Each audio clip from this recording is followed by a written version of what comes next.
Hello, good morning, good afternoon, evening, good night, whatever time it may be for you. Um, my friend stayed over again last night, so it's nighttime for me. Um, that I'm recording this again, like last episode, yesterday's thing. Anyway, tomorrow morning I should be back on it because I am just me. So this is week 4, day 2. Specifically day 16 in total. It was Tuesday, September the 30th of 2025. And before anything, we had what was called a town hall. It was um, an optional something um, meeting in which the principal of LAMDA, Mark Thomas, I believe is his name, came and he sent out an email earlier. If you wanted to, you could have filled out some anonymous questions, not anonymous, but some online questions, and said, "Hey, I want you to address this. We've had problems with this. We've had problem with that. La la la la." Okay, so he kind of introduced it, and I'm gonna just read through it pretty quick. I took a good chunk of notes, but then the rest of the day was pretty straightforward. So it should be a short video. That's a That's a fun face. Gurning, look at me. Well, it's so nice to meet you. What do I... Sorry, unimportant. It's been a long day. Well, it's been a long day. Well, it's been a long day. So, these are planned to have one every term. This is specifically for the post grads, and it's you're able to send in questions in advance. What's the point? Mark is typically out of the building a lot, doing a lot of advocating for the school and campaigning. He misses out on a lot and wants to meet us and get connected. His office is on the second floor, which would be American third floor, and shout out, shout out Sandwich. And it's by Studio 8, which means nothing to you. But this is his way to address concerns and create an open and transparent atmosphere, which is awesome. I love that he does that. He was in my recall, my callback for Lambda, and it was really cool. Which recently I learned that most, if not all, of the kids who just did classical didn't have a recall. They just did it and were done. And so I think I only had a recall because I was also auditioning for the MFA in classical, which wild, fascinating, interesting. And so, um, yeah. And so this is just kind of a few questions. I'm going to go through them, might as well. But people are looking into opening up for anonymity in options of asking questions just to see if that would help improve and help people feel comfortable asking questions and feel safer. Mark doesn't like anonymity at the moment because it's been used to be hateful, especially on online spheres. And so he understands its importance to help people feel safe and be able to speak their mind without fearing repercussion or anything, but he thinks it's stupid. Well, he's just had been having negative experiences with it, let's say. Um, and also to help kind of increase that feeling of connectivity and not connectivity. Well, that's a good stretch. That feels nice. Feeling of that we can talk about it. He didn't invite any of the other course leaders or anything. It was just him in the room with us. Um, oh, just a little reminder for myself is to make sure to read the updates and newsletters to stay on top of everything that's going on. There's tons of performances and things that I want to make sure I'm doing. Something he said, which is cool, is we are only as good as the graduates who train with us. So they're really invested in our success because we are the proof that Lambda is what it is. There's been an emphasis and a pitch to increase internationality, um, meaning like increasing foreign affairs. Some things that James, who runs the Yale drama department, is a former D, which is cool. D being MA or MFA in classical acting, which is pretty neat. And then they have in Athens and Brazil connections with drama schools and industry professionals there. There are alumni that are out there doing a lot um, of work internationally. They have an Eighth Avenue office that opened in NYC for auditions and courses. There is the AF LAMDA, which is the American Friends of LAMDA. He also mentioned Poetry Night that is coming up this term and Fight Night, which is coming up next term. And about Poetry Night, it doesn't have to be self-created. It can also be a pre-written piece that we recite, which I thought was fun because I don't know how good I am at poetry because I haven't done it. I've done like school assignments, but not much of a poet. I have a fear of creating art. That's not like a performance or drawing. Writing specifically scares me, and I don't know why, and I should try to beat it. I should just start writing, which I've been saying for years. Okay, let's keep going, Zion. Kick it into gear. They have celebrity guest judges at Poetry Night, which is a competition of sorts, which is cool. Um, it was asked about improving communication for federal loans and advances, um, and that is looking to be improved. And there was a lot of things that were in place for this year. Just spat up on my computer. That unforeseen issues came up, which caused more problems, which I think had to do with American international relations and affairs and the Department of Education and just a bunch of complicated, unfortunate things. Then there is people asking about extending the D's to a 2-year program instead of just an 18-month program, but that's very complicated because it affects a lot of different things. And but it's not shut down exactly as an idea. It's just would involve a lot of retooling and reorganizing. Apparently, there was a buzzing noise in Studio 8. Seems to have been fixed. They asked about problems and introducing a potential theater cat. Oh, about mouse problems. Mice. People have seen mice because when it gets cold, the mice move in. And there's like a tradition of having a theater cat who eats the mice. And they thought it'd be fun to bring a theater cat into LAMDA. But there's concerns and worries about allergies and whatnot. So it's probably not going to happen. But if you see a mouse, report it. More microwaves are being purchased and replaced. There used to be bowls, plates, and cutlery in the common room, but they were stolen, and it will be addressed. They asked about the cafe running out of food and about diversifying the cafe. I haven't told you guys about the cafe. The cafe is incredible because it used to be outsourced, in which there was a private company who would come in and it would be for profit, and it just was too expensive. And so they brought the cafe in-house, meaning that it's a nonprofit, Lambda run um, organization, and it's really affordable. They'll have pasta every day, and it's a different pasta. Sometimes it's pesto, sometimes it's tomato sauce, sometimes it's whatever, right? It's usually always pretty basic. It's just like pasta and sauce, and then there's like some Parmesan cheese. It's not like meat or anything like fancy, but I think it's £2.50, which for a good, little portion of that, and then you can get sandwiches and there's candy and um donuts. I had a donut. I think it was 250, which is too much for a donut, but it was a good donut. It's like a cafe donut. It wasn't like a Krispy Kreme kind of deal. And it was big and had a lot of icing. It was delicious.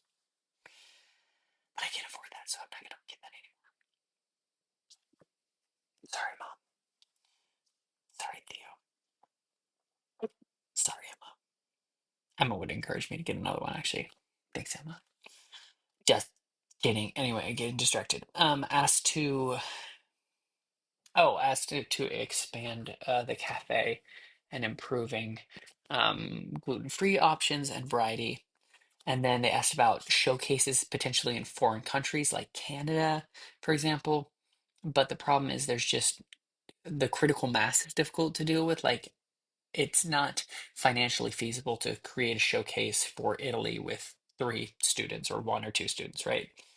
Um, Also, there is potential with the political climate of Europe that graduate visas might not exist in the future. So take advantage and make the use of it and get work and get things progressing, right? Showcases are live streamed and recorded, so that will be provided for us to have some digital stuff. And then LAMDA is a member of the CUK, which is the conservatoire, depends on who you ask, UK, and they lobby for support and help for international students and issues, and that's their kind of political in. Um, I was asked about support for foreign students, that there is, and then it was clarified that there's no quota for foreign students. Everyone has earned their spot, which was a nice little reminder. Oh, I'm so tight here. Um, and then, uh, so just for some numbers, it costs Lambda about £40,000 per student to educate a student. And many of us are not, I think the average student is not paying that much. And so Lambda has to bring in more money to be able to support it because they want to keep the tuition at a lower rate. So Lambda exams bring in millions of pounds, which really helps to subsidize tuition. And there are scholarships and programs, um, but they recognize it will never be enough, which is nice to just be transparent upfront about that. Drama schools are closing a lot right now because they are losing money and it's just not affordable. So Lambda just recently made its first surplus. It was like £10,000 or something in a year, but it's really good to be in the green. And it was the first time that they weren't actively losing money in a long time. So good job, Lambda.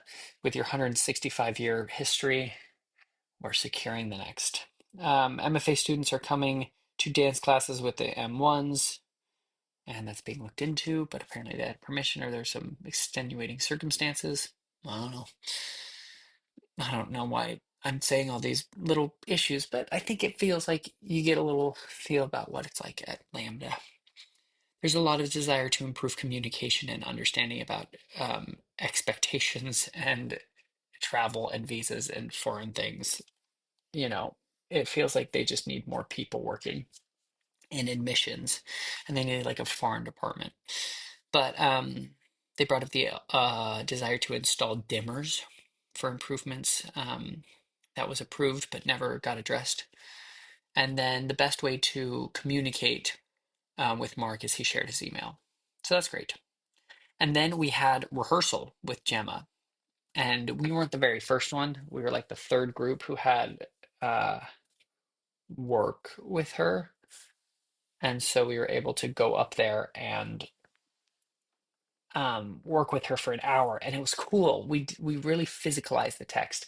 I have it basically memorized. I think there's a couple words here or there that I mess up and on some hesitations, but for the most part, I got my lines, which I'm excited about because my memory's not great. Mm-mm-mm. Anyway, um, so we focused on the words and picking up cues. We also worked on some physicality. Why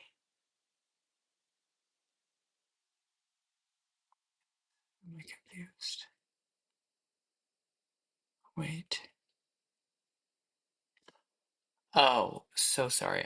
I'm getting this mixed up. So yeah, before we worked with Gemma, we met up in the cemetery together. This was an independent rehearsal that my group and my scene worked on, and we kind of worked up on just getting our cues and picking it up and moving around, just getting it in our bones a little bit, our bodies. And then we went and worked on our independent hour with um with Gemma. We rehearsed in the cemetery for like an hour and a half. It was, yeah, it was good stuff. And then we started sitting and we started writing by marking out all of the units. It was great. And then we reviewed a little bit about La Laban. I don't know how it's pronounced. Laban um, movement, which Zach taught me about that other day. So we talked about sustaining and weight and like kind of idea, a little just ideas of that, but we didn't go over too much because we haven't reviewed it as like a class. Then we practiced with pursuing intent. What we did was we stood on the opposite corners of the room, like so the whole big Pollitt House studio, upper room studio, we all went to different corners, and then we ran to each other and then said our line. We ran to the person who we were delivering the line to, and then we delivered our line. And and then Helena, the girl playing Helena, started running away from Hermia, the girl playing Hermia. And we worked on kind of intent and got closer. Instead of being all the way in this big room, we like cut the room in half and then we got smaller and then we were just like in this smaller area, but we were really seeing that intent. It was cool. Um, we worked with some environmental things as well with Helena, who's kind of like trying to avoid the situation in which what is the obstacle keeping her there is a dark, scary forest this way, and then there's a stream that way, and then there's a mountain this way, and then she realizes that she's lost her way, and so she can't run away because she doesn't know which way to go. And it was cool. And then we just kind of worked on that, and it was good. And we broke, yeah, we broke it for lunch. And we had a really long kind of lunch break because she was working one-on-one with some other people. So we had from, what was it, 12? No, 1 to 4:45. And so we had lunch and we worked on a little bit in the garden outside of the commons. There's this nice little patio garden area. Um, in the UK, a garden is basically any courtyard or anything. It doesn't necessarily have to be a green garden or some place where things are growing. What time is it? Oh, it's almost 10. I'm trying to go to bed early. Um, but good news, almost done. And the other group, they're doing this little ensemble exercise where they're in their performance are dancing. So one of the students choreographed this little dance for them, and it's got like somebody loving it, and they're singing and jamming. And we were watching them rehearse in the courtyard, the garden, and I was like, I want to be a part of that. That looks fun. But it was also cool because we got to spend some time with each other, like the other people, which I haven't seen the other classes so much. They like seem like far away, distant relatives. Like class B, that's my family. And then we have our cousins. And I'm like, oh wait, you're that cousin that I don't know that well. And that's sad. I want to know them better. Know me better. Christmas Carol. So then when we got back at 4:45, we went through everyone's performance. So we were back with Gemma and we went one by one showing each other what we've worked on. So the two students doing Much Ado showed theirs, and they were working on kind of shifts of emotion and physicality, and don't run away with the emotion and sacrifice the clarity was something that I learned. They're good. I loved that scene. I think they're both really talented. Yeah, just they're gonna do some stuff. And one of them's, I feel, worried and insecure about their experiences and things, but I really liked it. Then Winter's Tale, which was a trio scene, they're working on intention and clarity and maybe movement. Um, they were taking time with thoughts. And what I learned was to use this exercise to work on thoughts. We are process focused, right? So don't worry about perfection. Don't worry about product. Worry about the process and what we're learning and how we're learning to speak the speech and be Shakespearean actors. Sorry, I just noticed the shadow my glasses make, and I thought that was goofy looking. Wah. And then, oh, also the audience is going to change our dynamic. And so that's partly why we practice with an audience is because it changes things. So then the Midsummer Lovers, that's us. So what we kind of focused on was just like to listen and to watch. Don't anticipate what's been done or said and respond. I was pumped. I was like, this is fun. I want to do this. And then we weren't listening very well. And you start to hear the same thing over and over again. And so it's easy to kind of just be like, I need to hit this line. And also, um, we're not memorized and we're not expected to be memorized, but I was waiting for a cue word that my scene partner wouldn't always say. So I was like, "Ugh." And Jim was like, what are you doing? And I'm like, I wasn't listening to what he was saying. I was listening to what I hoped he would say. And so it helped us to focus on that presence. And then Romeo and Juliet. And they really worked with intention of what is being said and to whom I am speaking to you. And then I'm speaking to the audience. And then I'm speaking to Romeo or Juliet. And then like thinking of magnets, right? Fire and tension and innocence and joy. And they kind of talked about that and playing with this magnetic idea. When do they are pulled to one another? When do they repel? Which is cool.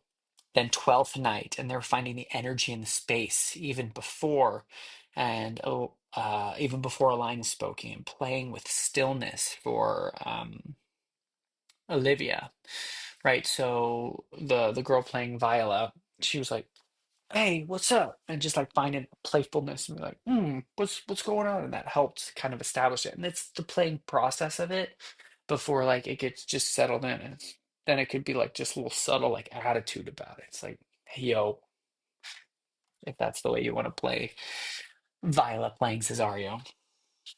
Then Antony and Cleopatra, they there's a specific direction to help the audience understand this long political speech about what is going on. And playing with proximity, distance, how does that tell the story? What is going on there? And that was all our scenes. And then some talking points is beware of locking into any patterns and repeated sounds. Be present and aware on stage. Retaining direction is key. So find out what works for me and internalize it. Whatever you discover, share it in the space with the class. It will help us get comfortable with that different dynamic of having an audience. And then we identified a chunk of dialogue we were working with, and then we cleared the space. And then we did some action. I realized I didn't finish writing that down. Ta but the idea was we tried to walk specifically on a line of action, then every thought we would change direction and walk again. So just working on this very visceral physicality. And we stayed a little extra time today because there's going to be a day, I think, which will be my tomorrow, Thursday, in which she has to leave a little early. So I think we're ending at 4:30. And so she was trying to give us some extra time. I think she still owes us 30 minutes that we'll find somewhere. But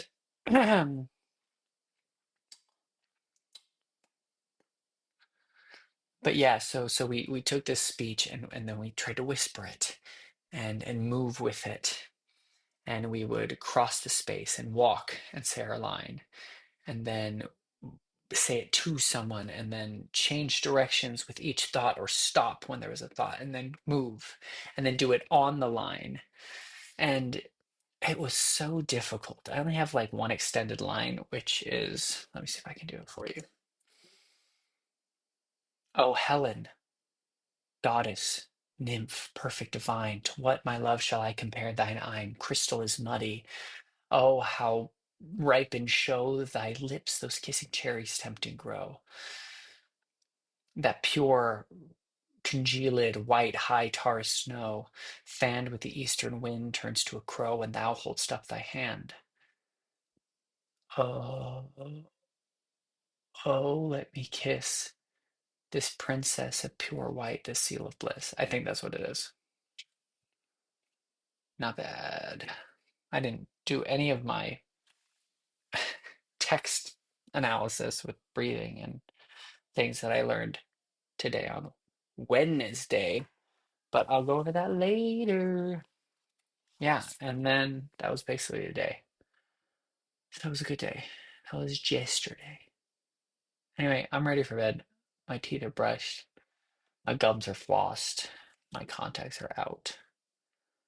And I am tired. I'll tell you more about it tomorrow morning, but I was falling asleep in 2 classes.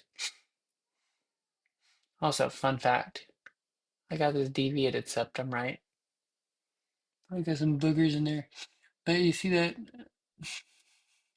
big old cartilage, that center part of my nose that, oh, look, that's how my nose should be, but that's like all the way over there. You can still see it. Big old cartilage. Anyway, so I can't breathe really well. See,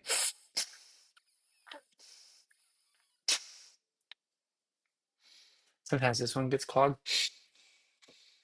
It's just hard to breathe. So sometimes you just gotta pinch your nose and pull forward, and then it's like, wow, oxygen. It's amazing that you guys get that. Anyway, that was my day. The last day of October. And today is, no, the last day of September. Today is now October. And I'll tell you all about that tomorrow morning. Bye.